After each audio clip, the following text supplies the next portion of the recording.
Scovia. Nakoze nyakwa ministazi nitwa Scovia Mutesi ndumwanitsi w'ikinyamakuru Mama urwa Gasabo. Kwa minister na PM nasabaga ko munyemerera nubwo MC avuga ko turi bazi ikibazo kimwe ariko ubwo mwatangiraga mwavuga ko dushobora gutanga n'ibitekerezo cyangwa tukagira amakuru tubaha. Ndabashimiye niba munyemereye. Urakoze. Ndashaka gusubira ku cyo mugenzi wanjye Jean Pierre Kagabo avuze. Minisitiri wa Minikofi nubwo twari mu kiganiro n'itangazamakuru dusubira ku kijyanye na RSSB ndetse na Minisitiri w'Umurimo bavuze ko abakozi bangana n'9% nibo bahabwa iby'amategeko ateganya.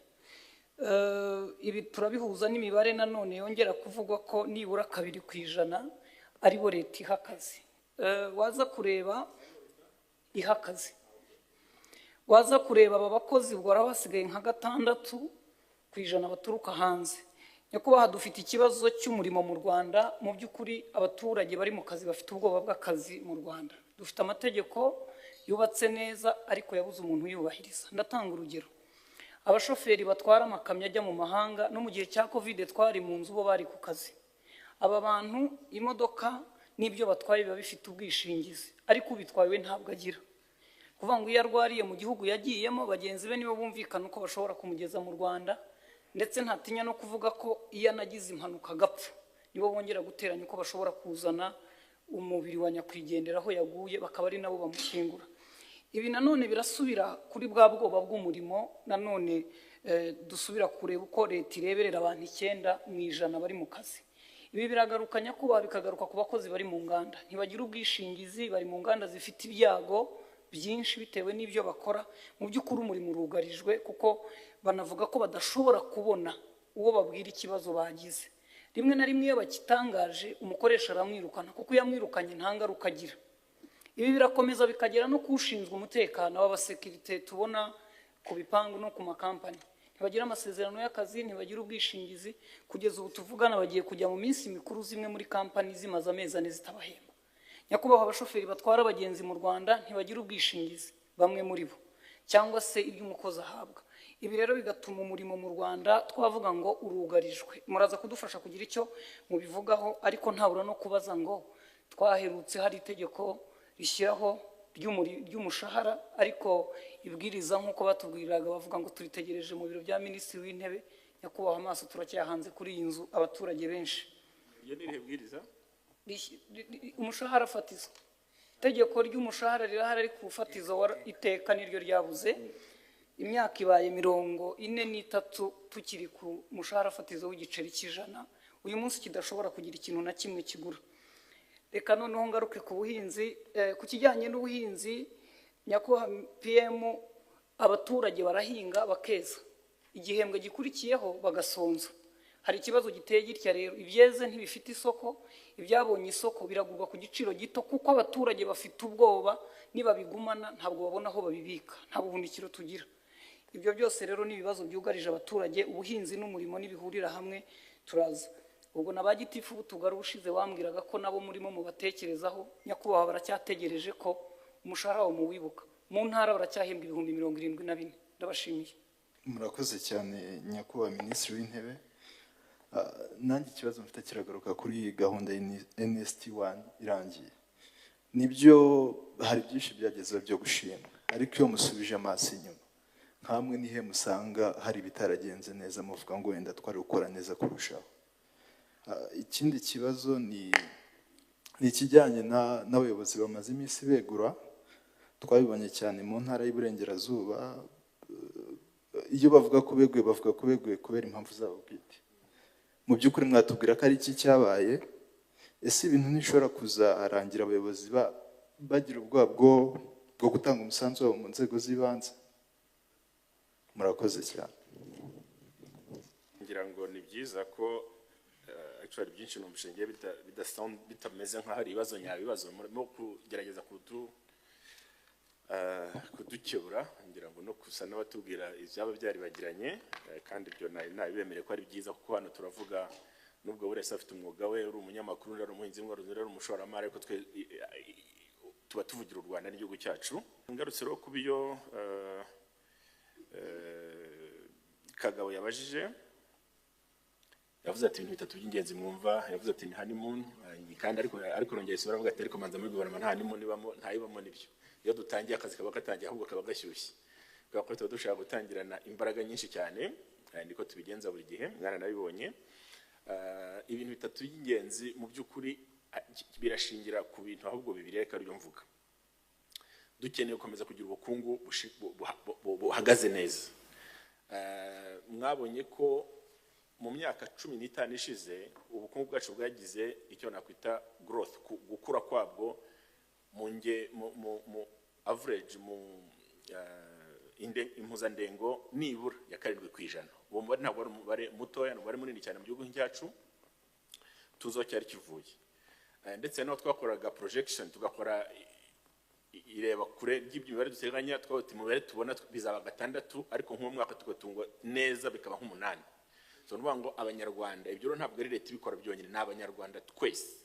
Arimo dushimira uburyo abanyarwanda bitabira umurimo twese mu nzego zose, nibyo bitanga wa musaruro mbumbe uburyo ugenda ukura. Ubu rero twihaye intego yuko umusaruro mbumbe ugomba gukura, niba twajya tugira impuzandengo nibura 9% nibura muri imyaka 5 iri imbere. Iyo mvuze nibura nuvuga ngo dushobora kuzagira kenshi kurushaho. Uriya mubare rero yukuze neza buriya y'ubukungu bukura kure, nuvuga ngo bifite amashami yabyo, byo nakwita implications. Nuvuga ngo n'imirimo irakura, duhanga imirimo myinshi, abantu bakabona akazi, ndetse bishobora no kuzamura amafaranga buri muturage yinjiza. Buriya muri NST1 mwabonye ko twavuye ku cyo twita umusaruro mbumbe ku muntu, GDP per capita yari amafaranga hafi amadolari 700 birazamuka kugera ku 1040. Buriya rirazamuka rifite igisobanuro gikomeye cyane cyerekana ko abanyarwanda bakoze cyane, twahurije ku murimo, turakora, tugira umusaruro.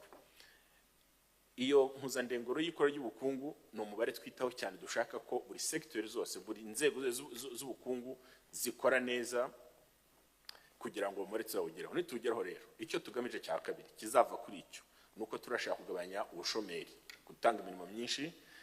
Nimusoma NST muzasanga dufitemo intego yo kujya tujya n'ibiri imirimo 150 buri mwaka. Ni umubare munini, uri nakwita ngo uri ambitious, urareba kure, ariko tuzawugeraho twese dufatanya nk'abanyarwanda, kuko ntabwo icyo gikora cya guverinoma, igikora cy'u Rwanda nk'igihugu twese dukorera. Nuvuga ngo kongera imirimo mu gihugu, cyane cyane ituma urubyiruko rubona icyo rukora, ni intego dufite. Icya kabiri ni umunyarwanda utekanye mu rugo, ni ukuvuga utekanye mu rwego uri social, ariko unatekanye mu rwego rw'ubukungu. Ntabwo watekana utabonye icyo urya cyangwa icyo ugaburira abana bawe. Tuzakomeza kuzamura noneho umutungo w'abanyarwanda, icyo binjiza iwabo. Ibyo nabyo bivuga bitatu by'ingenzi, ariko ni byinshi dufite. Usomye NST tubirimo byinshi cyane, ariko mvuze muri rusange tuzakomeza kwita kuri social sector, ku bijyanye n'imibereho myiza y'abaturage. Tuzubaka imihanda, tuzakomeza kubaka amashuri, ibitaro n'u Rwanda tubatse byinshi. Tuzakomeza kuvugurura ibihari no guhindura ibitaro bigiye bishaje kugira ngo abanyarwanda bivuze neza. Tuzakomeza kandi no kongera ibyoherezwa mu mahanga, cyane cyane twongera umusaruro mu by'inganda, bimwe twita manufacturing, n'ubujyanama bw'agaciro, ndetse n'ubuhinzi n'ubworozi. Izo ntego mu by'ukuri NST2 ije ikurikiye NST1 iyuzuza mu rugendo igihugu kirimo.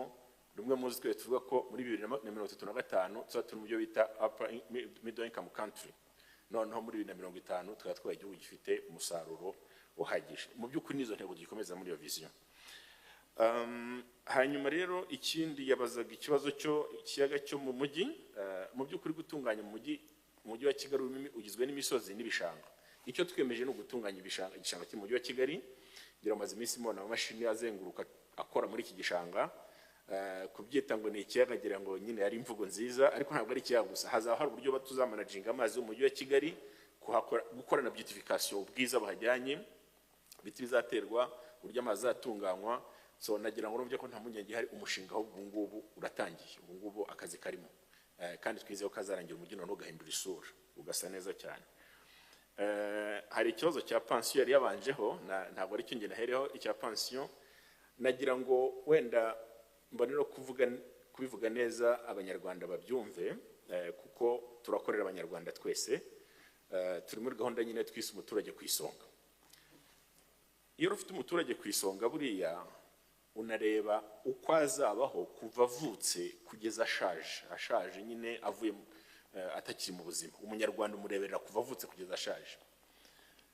Ntabwo twari twishimira imibare imwe yagenze neza igatanga umusaruro ngo niturebe ikisaba kugira ngo ikomeze igende neza no dusubire inyuma. Icyo nshaka kuvuga ni iki: hari umubare twatangaje mu gihe gishize tuvuga duti umunyarwanda imyaka abaho yariyongereye igera kuri 69. Nuvuga ngo igihe umunyarwanda amara kibaho muri rusange cyariyongereye, ariko tuzi 69 ni average. Nuvuga ngo hari abanyarwanda bagiye kujya imyaka 95. Ubuzima ko bakuzima bwagiye bugenda buba bwiza kurushaho mu mibereho imyaka yo kubaho iriyongera. Icyo basobanura ni iki? Bisobanuye ko umuntu urangije akazi, ubwo ndasubira mu cyatumye nizi mpinduka ziba muri pension tuzisaba, umuntu urangije akazi ubwo tuvuga ko umunyarwanda ukora akazi iyo ageze ku myaka 60 ushobora gusezera kwitahira. Ariko dukurikije ya experience de vie yongeye, nuvuga ngo mu by'ukuri umunyarwanda wakora akazi azajyaho imyaka yenda kungana niyo amaze mu kazi. Niba twishimiye ko umunyarwanda azajya mu kazi akabaho indi myaka yenda kungana niyo amaze mu kazi, azaba atunzwe n'iki? Aho rero no guverinoma yarebye imbere bavuga ngo no, umunyarwanda ubwo agiye kuba igihe kirekire ntabwo azagomba kuba igihe kirekire abayeho nabi. Twumva kwiye kuba igihe kirekire ariko ko afite a decent life, abayeho neza, abayeho mu kigero cyiza. Aho rero twavuze ngo ibyo birasaba kugira icyo twigomwa, tugakora saving, tukamubikira, kuko ari amafaranga ya pension RSSB bifata n'ay'abaturage, nayo tuyabikiye abantu. Iyo ageze mu gihe kigoranye turayamusubiza. Reka mbaho urugero, mutekereze umuntu w'umujene utangiye akazi afite imyaka 25, agakora imyaka 35 akajya 60 akajya muri pension. Ariko umuntu ukora ku buzima bwine bwavuguruwe azabaho imyaka wenda 90. Nuvuga ngo najya muri pension azaba ashigari kuri imyaka 30 agomba kubona ikintu kimutunga. Ntabwo dushobora kuzajya muri pension ngo natangira burare, atangira atariye, atangira muri school fee, amafaranga y'ishuri ry'abana, atangira najya kwivuza buri amafaranga ya mituweli. Dushaka kuzajya muri pension akagumana ku buzima bwenda gusa nubwo yari arimo, ntagwe hasi. Iyo rero niyo ngingo y'ibanze yatumye tuvuga ngo ariko kugira ngo umuntu azashobore kujya muri pension mu gihe kirekire umunyarwanda agiye kujyabaho ayikimare abaho neza, twakora iki? Turavuga kugira ngo bigende neza nuko habaho kwigomwa. Uwo munyarwanda azigomwa mu yo tumubikira muri contribution atanga akantu gatoya, ubundi igomwa 3, yigomwa 6, ariko bazagera bizamuka. Hanyuma n'umukoresha nawe agira ikindi kintu yigomwa. Mu by'ukuri niyo ntangiriro yo gutekereza reforme za pension.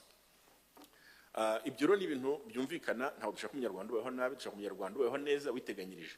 Uribaza nawe kugira ngo ugiye muri pension, umunsi wagiye muri pension mu kwezi gutaha ukabura amafaranga yo kwishyura inzu utahamo. Umunsi wagiye muri pension mu gihe gitaha ukabura amafaranga yo kwishyura ishuri umwana wawe. Nyamara riteganyirije neza, twarabikoze neza nk'uko turimo kubipanga. Twemeza ko umuntu wakoze imyaka igera kuri 40 yagiye muri pension abona hafi 80% y'umushahara we. 80% kugira ngo babone ukomeze ko no kugira ngo ugumane ya standard warugezeho, birasaba ko tubiteganya uyu munsi. Nicyo kintu gihari, ariko buri impinduka zose ziravuna. Reka mbone urugero rumwe. Umwaka ushize ibi bitapeye amafaranga tuvuga ngo ugende wishyura umusoro kwishyura amafaranga winjije murayazi. Twavugaga ko mbere wishyura uwo musoro yabaga mu ntambwe bigera kuri 60. Murabizi ko twabizamuye turabihindura. Abantu amafaranga ku mushahara w'injiza take home ariyongera, ariko ntabwo twabikozeho comment, twaracecetse kuko yari amafaranga yongeye ku mushahara tutasoresheje. Yakaba umusoro leta yigomwa, tureka abantu barahema. Ubu icyo turimo gusaba ni kuvuga ngo ya mafaranga nk'abantu bembwa n'amake twigomwe leta, reka dukata akantu gatoya leta yakubikirije muri RSSB kuko nicyo kigo dufite, ariko nanujya mu masaziro uzabeho ubuzima buhiza bushobotse.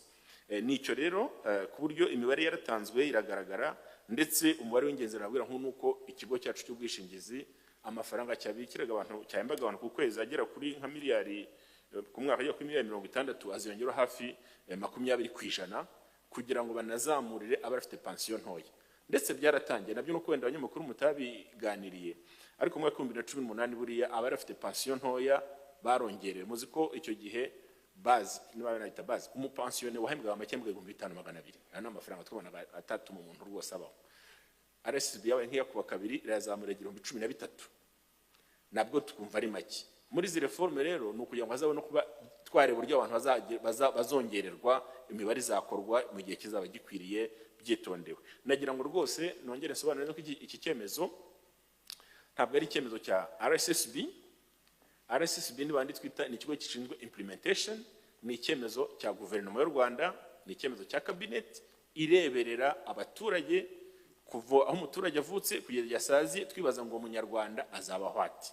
RSSB rero abantu bagize ngo yarabyutse fata icyemezo yonyine, ntabwo ariyo rwose murayirenganya, yo ni implementer, yo ni gushyira mu bikorwa icyemezo cya leta, ariko leta yafashe icyemezo igamije kugira ngo rwose umuntu muri pension azabeho ubuzima twumva ko akwiye kubaho. Ndumva rwose bisobanutse, nta na rimwe guverinoma y'u Rwanda afite icyemezo kitabera abanyarwanda, kuko nicyo gihugu dukorera.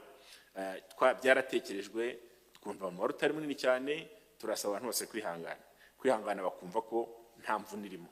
Ahubwo icyo Kagabo yabazaga ndongera gusobanura, avuga ati kuki byaje kampani zaramaze gukora budget yazo n'ibiki, ntabwo ibyo tubyirengagiza. Buri gihe ikibazo iyo kije ari gisaba gusohora amafaranga mu mufuka, ngira ngo nk'ikiremwa muntu wese yumva ari ibintu biremereye. Yari ukwinjira ntabwo cyo kiza ko navuze ko igihe twakuragaho umusoro ku bantu ba tuvuga ngo tukuri ku 60 tuzamure, ntabwo abantu bavuze ko ari udufaranga twari twiyongereye, ariko kuko tuje tuyasaba ngo abantu bayibikire basa naho agiye, ntabwo agiye no kuyibikira. None rero kuvuga ati companies cyangwa se mu bigo by'ubucuruzi baratunguwe, twagiye tubaganiriza bo kugeza ubu nta kibazo bafite, ko tubemerera ko ikigo kizashoboye kwishyura neza guhera mu kwezi kwa mbere kizishyura, ariko case by case buri kigo kizagaragaza ko gifite ibibazo, ko budget yahita gutuma bikunda. Icyo tuzabasaba ni ukudekarara neza, hanyuma dukurikije buri rwego ruzaba rwasabye rwahuye n'ingorane tukagenda tubaherekeza. Tuzabaherekeza, turi leta iherekeza abantu mu bibazo, ntabwo tuzatererana ibigo bitazashobora kwishyura mu kwa mbere. Hari gahunda zezwe tuzagenda tuziherekeza tunareba uko financial zabo zimeze, ariko icyo tuzabasaba ni ukudekarara neza gusa. None niba muri budget na cash flow iteguwe itatuma wishyura mu kwa mbere, ubwo hari ingamba Minisiteri y'Imari na RSSB bazaganira nabo, buri kigo bakagenda bakirebera, nta kibazo kizavukamo. Kandi nabo twaraganiriye abakoresha, nabo twemeza ko nta mukoresha wifuza kubona umukozi wagukoreye imyaka 20-30 ngo ejo muhorere umuhanda adashobora kwigurira isabune yo gukaraba. Uwo mukoresha nawe ntabwo abasobanutse. Ora abakoresha b'u Rwanda bose mbona twabonye ko babyumva. So ndagira ngo romara abanyarwanda impungenge, iki cyemezo ni cyiza, ni icyemezo leta yafashe ibareberera imbere hazaza, gishingiye ku banyarwanda babaho igihe kirekire kandi bagomba kubaho neza. Twumva ko ahubwo dusaba abanyarwanda kugishyigikira, n'abakozi tukigemo twese twishimye.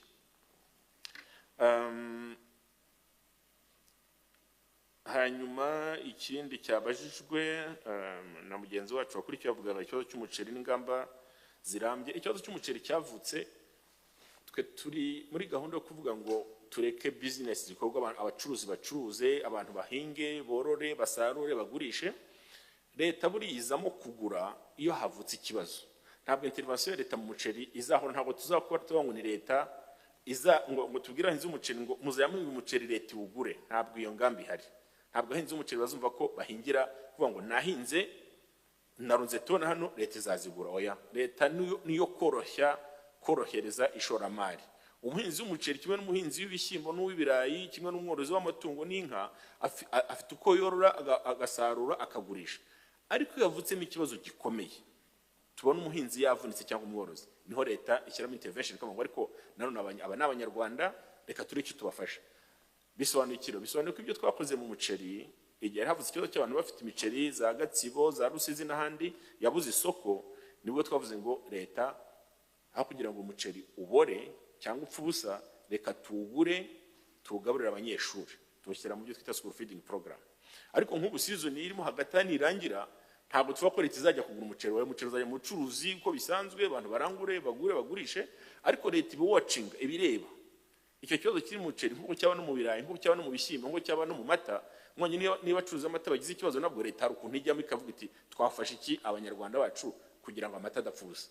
Iyo wavuze ikibazo mu birayi turabikora nabyo. So ntabwo rero dushaka ko byumvikana ko leta yavuze ko none igiye kujya mu muceri gusa ari we izajya ifasha, kandi ko leta izajya igura umuceri wose. Oya, iyo ngamba ntabwo ariko twaba turimo no kwica private sector yacu. Dukeneye ko n'abacuruzi barangura bagacuruza, leta yiguma ikora nka regulation no kureba igihe havutse ibibazo bikomeye. Ariko kuri kiriya kiri specific cyabaye nyine ku muceri, twarawuguze uragenda ugurwa, turabizi ko bishyurwa amafaranga, ariko step ya mbere ikomeye ko ngo uyu muceri ntabwo urimo kubora, ntabwo urimo gupfa ubusa, uwo twaraguze turawutwara, leta irawutwara ndetse no kugenda tukwirakwiza mu bigo by'amashuri. Ubu gahunda ikurikiyeho ni ukusubira inyuma twishyura abo leta yafatiye umuceri. Twafashe toni izi muri koperative tugiye kubishyura. Iyo gahunda yo kwishyura ubu niyikurikiyeho, kandi Minisiteri y'Imari n'Igenamigambi ifatanya na Minisiteri y'Ubuhinzi n'Ubworozi na Minisiteri y'Ubucuruzi rwose plan yo kwishyura irahari. Hanyuma yanabajije mugenzi wacu ati ese ntabwo kujya Minisiteri y'Itangazamakuru, ati kuri ibinyamakuru byabaye byinshi n'ibiri kuri YouTube n'ahandi. Ntabwo buriya ntabwo Minisiteri ikora akazi. Icyamwa no ko haba hari urwego runuru rwa leta rukora iyo regulation, rukurikirana icyo gikorwa. Naho nduvuze ikintu cyose cyakuze ugikorera Minisiteri, wazagira Minisiteri nk'igihumbi, ntabwo ubuzima bwashoboka mu gihugu. Ubitangazamakuru rifite inzego zirireberera, nibiba ngombwa iyo Minisiteri yazagaruka nko bivugaga, ariko icyo bisaba kumva ese ni ngombwa uyu munsi. Icyo gihe hari inzego zibira zikareba niba Minisiteri ikenewe cyangwa idakenewe. Murabizi ko mu buzima bw'igihugu cyacu hari igihe hajyaho Minisiteri igakora akazi kanaka, hashira ikindi gihe inshingano zo twazishyira mu yindi Minisiteri cyangwa ikindi kigo, hazashigika yanagaruka mwana w'nyana Minisiteri iva ikazongera ikagaruka, ariko burya bigenda biterwa na needs no kuba bikenewe. Nagira ngo nkwizize ko kubitangazamakuru ryarakuze ntabwo ari ikibazo kuri twebwe, it's not a problem, ahubwo ni byiza, ahubwo twifuza ko rikorera professional, rigakora akazi karyo neza. Noneho nitusanga ari hakenewe urwego rureberera rukwiye kwitwa kuri rwitwa Minisiteri, icyo gihe bizakorwa. Ariko uyu munsi twumva ntabwo yakenewe uyu munsi Minisiteri ngo ari ikemura ibibazo, ahubwo yakenewe ko twese dukora neza. Ariko ikibazo cyawe nacyo cyumvikanye. Hanyuma kuri RSSB mugenzi wacu nabaje ikibazo kijyanye n'ikibazo cy'umurimo mu Rwanda, avuga ati ngira ngo avuga amasezerano y'akazi, ubwishingizi bw'abashoferi b'amakamyo. Ngira ngo abashoferi b'amakamyo n'urugero atanze, ariko ashaka kuvuga ko nka informal sector yose kigirimo abantu batishingiwe, barwara ntibashobore kwivuza.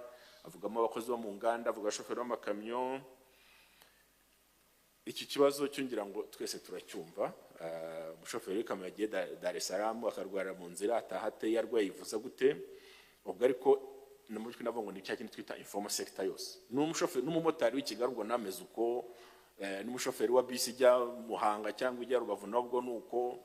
Umuntu ukora muri agro processing mu ruganda rutunganya ibiribwa wenda Nyaruguru cyangwa se Nyagatare nabwo ameze uko. Ni ikibazo dukwiye kurebaho. Nge ntabwo ndakita ikibazo, ahubwo ndumva wadukanguye, watubwiye ngo mugende murebe n'ibintu uko bimeze neza.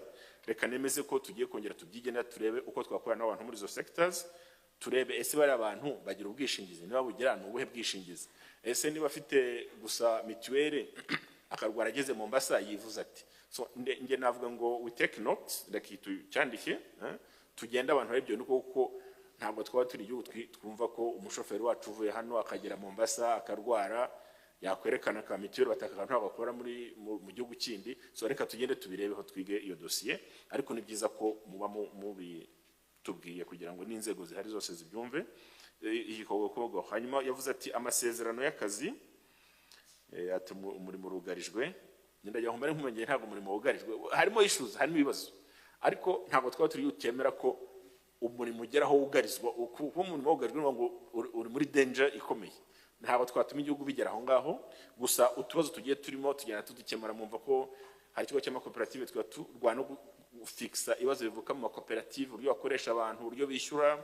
Hari informal sector, umucuruzi wakoresha abantu batana bishyura ate. Reka dukomeze dufatanye gufixa ibibazo byose biri mu informal sector, bitagaragara ko leta dukoresha abakozi ba leta gusa kandi tureberera abanyarwanda bose. Niyo tuvuze ya mirimo 150 igomba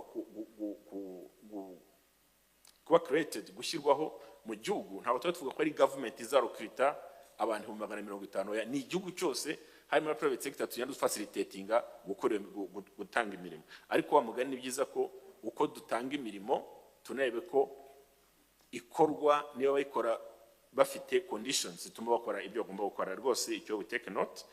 Hanyuma avuga ati iteka ry'umushahara fatizo bavuga ko riri muri office yacu hano, ntabwo rihari. Reka mbivuge ku mugaragaro, ntabwo riri muri office ya Prime Minister, ahubwo ni ikintu twatangiye kuganiraho n'inzego, kuko burya iteka rijya kugera hano muri office hano rigeze kuri final stage, ni ukuvuga ngo riba ryaraganiwe, context ikumvikana, content yaryo ikigomba kujyamo kikumvikanwaho, rigera hano muri office hano riri ready to go kujya muri cabinet meeting kugira ngo ritorwe. Ubu rero igihari ni iki? Buriya minimum wage ngira ngo nicyo wese umushahara fatizo ni minimum wage, ni ikintu tudakunda kwihutira kuburya kijyana na level y'amajyambere y'igihugu. Abantu benshi barabivuga gutyo bakagira ngo biroroshye guverinoma yabyuka avuga ngo guhera uyu munsi umunyarwanda azagihembwa amafaranga y'u Rwanda 500 ku munsi cyangwa se 1000 ku isaha. Iyo bivuze hari implications nyinshi cyane zigira ndetse no ku miryango. Icyo turimo gukora na risisi ubu ngubu ngo tubishyizeho uyu munsi, wenda guverinoma yabikora igahemba abantu kuri iyo rate, ariko se umuturage ufite umukozi we mu rugo azamuhemba kuri iyo rate? Nayamuhemba se wazabahembwa ngahe? Ni ibintu byinshi cyane, ubwo ni byinshi. Minimum wage implication nyinshi kuri economy y'igihugu no ku buzima buri social. Ntabwo ari order wabyuka ngo ujye muri cabinet itorwe gusa, kuko icyo gihe udakoze neza. Tuba tubanje no kwiga ingaruka nziza izagera ku buzima bw'abantu, cyangwa se na issue zindi zavuka bitewe n'icyo cyemezo. So ni icyemezo gisaba kwitonderwa cyane ko gifite implications nyinshi ku ngo z'abantu, ku miryango, ku bigo bya leta, no ku buzima bw'igihugu. Ariko icyo twemera nuko iyo principe tuyemera tuzagira igihe tubigeraho. Abantu birasaba ko twicara, inzego zirimo kubitekereza, zirimo kubyiga, noneho kugira ngo nidusohora ikintu cyari ikintu gifatika tuzi ko kiri implementable. Ntabwo dushaka gukora order isohoka bigatera ibibazo kurusha uko isubiza ibibazo by'ubuzima bw'abaturage. Ntabwo rero ryageraho rigera ngo ryarakozwe rigeze kwa PM oya ntirahagera. Abantu baracyaganira, biracyari mu biganiro ngo ikintu tugikoze ingaruka zacyo ku buzima bw'igihugu, ku buzima economic bw'igihugu ni izihe? Ese tugikoze ko kiba kiri abantu hose? Mu by'ukuri iso minimum wage ireba uwitwa umukoresha wese, yabo wo muri informal cyangwa formal sector. Niho hantu urya binakomereye. Iyo ishyizeho bireba uwitwa umukoresha wese, icyo gero ni ukura ngo ingaruka bigira ku buzima bw'igihugu zose zingana gute, eske ziri manageable, noneho abantu bagafata uwo mwanzuro. Ku bijyanye n'ubuhinzi yakibajije nacyo mugenzi wacu avuga ati ubuhinzi burimwe burazamuka ubundi bukamanuka. Nibyo ubuhinzi buriya ni mpamvu leta ihora ibishyiramo imbaraga inyuze muri Minagri n'ibigo byayo. Ubuhinzi iyo abantu bahinze kuri iyi season bakabura isoko, bacika intege ubutandi bajye guhinga, ntibasubire muri iyo crop bari bagiyemo, batasubirayo umusaruro mukeya, tukajya mu nzara muri shortage, inzara ariko umusaruro ukagabanyuka. Wagabanyuka tugasubira kubabwira ngo musubire guhinga. Niyo mpamvu duhoza ikintu cyo gura ducungira hafi kureba season yatangiye gute, abayigiyemo ni bangahe, big farmers, abahinzi banini, abatoya, kureba ngo ese amafumbire fertilizers zatanzwe kuri rate, tubihoramo. Ariko ntabwo babicontrolling 100% kuko none ubuhinzi nabwo abahinzi nabo bujya bita private sector. Ntabwo ujya gutegeka umuntu ngo ndagutegetse ngo hinga hegitari 2, ariko umushyiraho incentives, umushyiraho ibintu bituma kuko iyo subsector arimo, niba umuhinzi w'ibigori akumva ari muri condition nziza zo guhinga kuko azabona ifumbire, ubutaka nibwuma, tukajya gushyiraho kubafasha za small scale irrigation y'ubutaka habaye nk'ibura ry'imvura, tugumana tuba izo incentives kugira ngo ubuhinzi bugende neza. Ariko ntabwo cyo tanktiko ngo turabutegetse ngo hinga ari 5 cyangwa hegitari 2 oya, kuko ni private sector. Ariko ni private sector is supported, ifite leta ifasha cyane ikanaba hafi, kuko ubuhinzi ni kimwe mu bintu bifite akamaro ku mpamvu zirenga 3. Icyambere ni food security, no kwihaza mu biribwa, dukeneye ko abanyarwanda bagira ibiribwa bihagije. Icya kabiri nibyo bitanga umusaruro mu mafaranga y'abaturage kugira ngo binjize amafaranga mu ngo zabo. Ikindi turimo gukora ubuhinzi bushobora gutuma tune exporting kugira ngo tugire amadovize. Ntabwo ari sector twakwibagirwa, ariko kuba nyine ishingira kuri season nibyo rwose rimwe birazamuka n'undi kamanuka, ariko duhora tugerageza. Ntabwo inzego zisinzira ngo zireke kwita ku buhinzi. Yanabaje ikibazo cy'abagitifu tugari. Abagitifu tugari reka mvuge ko ikibazo turakize nkuko tuzi ikindi ikibazo muri rusange. Abantu bamwe sectors zimwe nyine zivuga ati ariko wenda dukeneye ko mutwongerera ubushobozi, haravuga dukeneye ko muduha ipikipiki ubuzima bworohe, haravuga dukeneye ko muduha amagare ko ndumujyanama w'ubuhinzi. Gitifu agarimwe ati nkeneye ko umushahara wanjye yongera, undi ati nkeneye moto. Mu by'ukuri tubira muri context y'abakozi ba leta muri rusange. Kubura gitifu akagari n'umukozi wa leta nko kandi umukozi wa leta w'umwarimu, w'umugoronome, ushinzwe amamaza buhinzi, ushinzwe ubuzima, tubirebera hamwe. ariko impungenge mbagira ngo mbamare nuko ibibazo bihangayikishije abaturage natwe nka leta biduhangayikishije. Ikintu cyose muzi gihangayikishije abaturage natwe kiba tuduhangayikishije. Rimwe rimwe ntitubone igisubizo uwo munsi kubera ko ibisubizo byinshi nyine urareba igihugu cyose, urareba ubushobozi bw'igihugu, ariko twemera ko yagize ikiboneka gituma tugira icyo dukemurira abaturage, tugenda tubikora. Mwarabibonye ku barimu byarakozwe kuko abarimu bari inyuma cyane, leta irabitekereza, ntawe yisabye, igera ahantu uvuga uti noneho ubushobozi bwashobotse dushobora kugira icyo tugenera abarimu b'amashuri abanza, tugira icyo tugenera abarimu b'amashuri yisumbuye n'ibindi. Rero navuga ngo nta sector nimwe tutari batubirebera hamwe, tugenda tureba uko ubushobozi bw'igihugu bungana, kandi nzi ko mwese mubyumva. Hanyuma undi mugenzi wacu waje ikibazo ati NST1 ati niho bitagenze neza. Kuvuga ibitaragenze nabwo naye nakoze nti ahubwo we mbwira ko nge ndimo ku implementing NST1 yawe ari wabonye bitagenze neza ahubwo ahubwo ngira inama ukambwira itaragenze byari kuniryohera kugira ngo nanjye wenda na timu zacu tubikosore.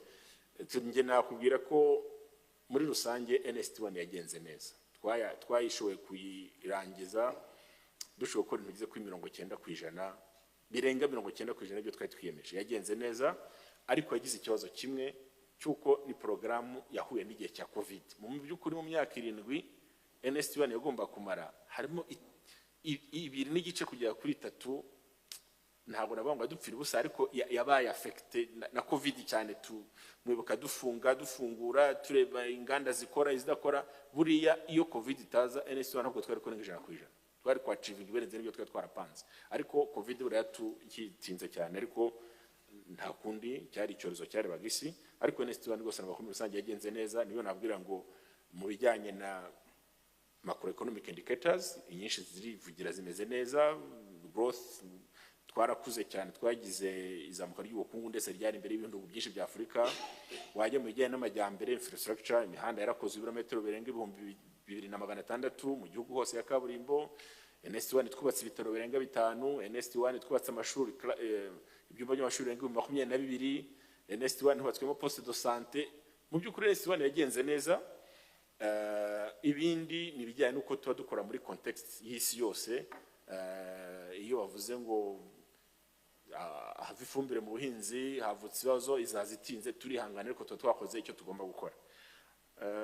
Hanyuma rero yanabaje atabazo bamaze iminsi begura, ariko nabyo bigenda turavuga ngo beguye ku bushake. Nibyo, umuntu weguye ku bushake naba yeguye ku bushake, nta kundi nyine. Ariko buriya twebwe kuri twe uko tubona nka leta, hari ibintu bitatu tugomba kuvuga no kubwira abanyarwanda.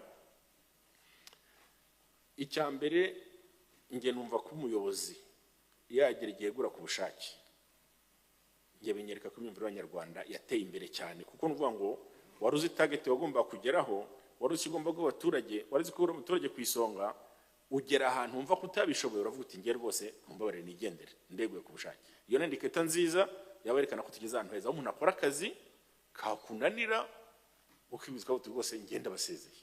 Icyo ni kimwe tukwiye kwishimira, ko abantu bagize ahantu bashobora kwibwiriza ko bati ngewe ndumva ibintu nari nabasabye kubafasha gukora, ndumva hajya mundi nanjye nkajya mundi, kuko ushobora kudashobora kuyobora ariko ugakora kandi kazi ko abeguye kuri izo nzego n'undi bazakomeza abanyarwanda beza bakorera igihugu. Iyo ni part imwe y'igisubizo. Part ya kabiri y'igisubizo ni uko u Rwanda rufite ibintu bigera nko kuri 3 navuga twese tuziranyeho, twiyemeje gukora abanyarwanda.